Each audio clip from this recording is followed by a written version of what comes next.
Ladies and gentlemen, welcome. So I figured I'd start making videos of just random stuff that we get in. I don't know, maybe you guys would like it. First thing on the docket today, we got an LG X Charge. The gentleman had it in his pocket last night. Apparently there was like some sort of weather. It rained, the phone got wet, now it's not displaying. So I've already thrown this on the heating pad. I'm gonna try to take the back off and see if I can figure out why it's not displaying.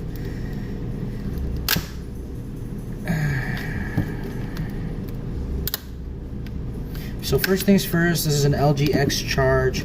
The model number is LG M327.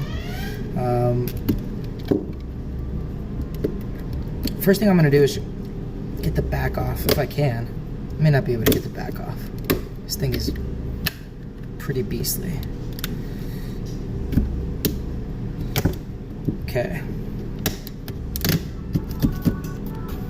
I can hear it powering on. I can hear the cricket stuff coming on. So the back looks good so far. Looks like maybe I got some paint at some point. Feels good. So next step, I'm gonna go ahead and take off all these screws. I'm gonna start using my automatic screwdriver. I got one of these on eBay for about 40 bucks. This thing is awesome when it comes to taking off a bunch of screws. When you're first starting off phone repair, I usually recommend that you put the screws out the way that so align them coming out the way they go in. Meaning I'm taking off all these screws in line and I'm gonna go around here and I'm gonna kind of do the same thing on the side over here. Of course, outside of the camera's view where you can't see, right?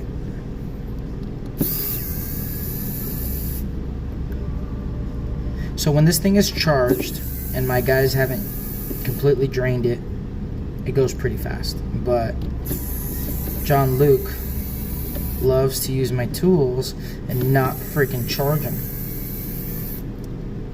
It's okay. I still love that little guy. Alright, so we got 3 screws left.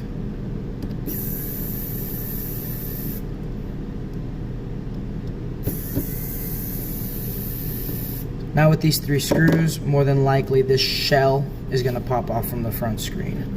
So what we're going to do is, the first things first, is take off that SIM tray. Almost made a rookie mistake. Put the SIM tray out to the side. Now we're going to try to separate the frame. See how that's easily separating with my finger?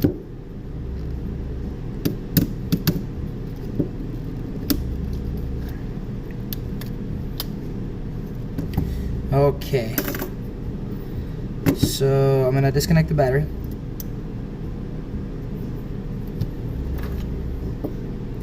I think what I should do next is probably lift the motherboard out and look at all the connections and see what might have gotten burnt. So we're gonna go ahead and unclip everything.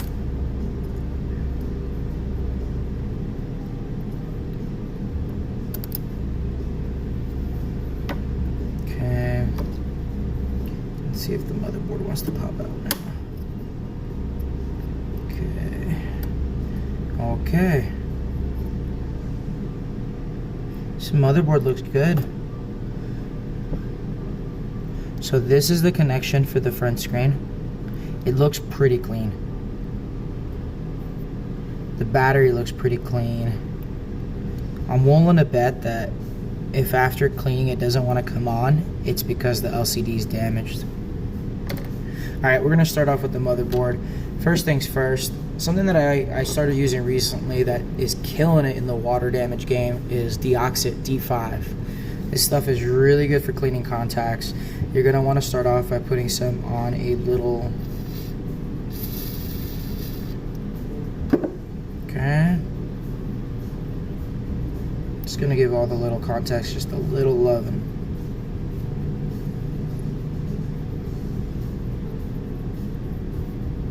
Yesterday we had an S8 that came in that was water damaged. We cleaned it with this stuff, and guess what? It started working perfectly fine after that. Okay, maybe I shouldn't say perfectly fine, because stuff that falls in water, I don't ever recommend fixing. Not unless you need the stuff off of it. Why? Because usually it'll always have an issue again. Alright, now that the top's clean, let's dry it off.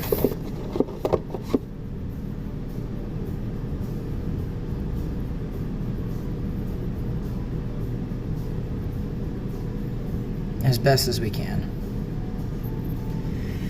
Because I'm going to hit it with the air compressor.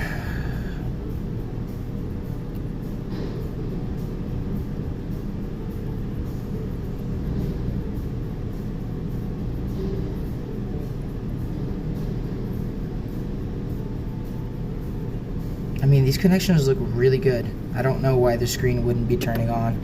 Like I said, the only conclusion that I would have to a screen not turning on is that maybe the cable came loose when it fell or whatever he did, or the screen itself, I'm not seeing some sort of damage in the LCD. Alright, I'll be right back. I'm going to blow this out.